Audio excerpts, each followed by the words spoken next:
मिलिए 8वीं क्लास के मोनू से। मोनू का एक दिन पेपर होता है। वो पेपर में अपने दोस्त को ले जाता है। उसका दोस्त बहुत छोटा था क्योंकि ये दूसरी दुनिया से आया हुआ था और ये वहाँ का टॉपर था। लेकिन मोनू किसी को भी उसके बारे में पता नहीं चलने देता है। मोनू पेपर बहुत ही आराम से लिख रहा था, जैसे मानो उसे सारे सवालों के बारे में पहले से ही पता हो। पेपर इतना हार्ड था कि क्लास के टॉपर भी उसे सॉल्व नहीं कर पा रहे थे। फिर भी मोनू टॉप कर देता है। उसकी टीचर को शक हो जाता है कि पेपर तो हार्ड था और इसे तो सही से पढ़ना भी नहीं आता था, फिर इसने कैसे टॉप कर लिया। इसीलिए टीचर उसका दोबारा पेपर लेती है और अपनी पलकें बिना झपकाए मोनू पर नजर रखती है।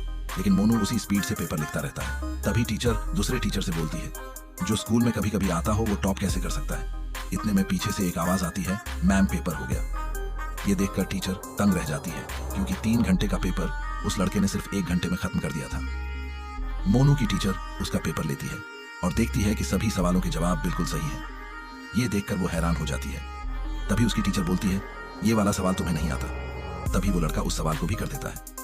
इस बार मोनू अपने दोस्त को बाहर नहीं निकालता, बल्कि उसे अपनी हथेली के पास रखता है।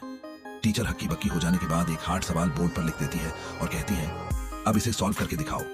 लड़का सिर खुजाने का बहाना करता है और अपनी हथेली को कान के पास ले जाता है। उसका दोस्त उस सवाल का जवाब बताता है। ये देखकर टीचर हैरान हो जाती है और स्कूल के टॉपरों में उसका फोटो लगवा देती है।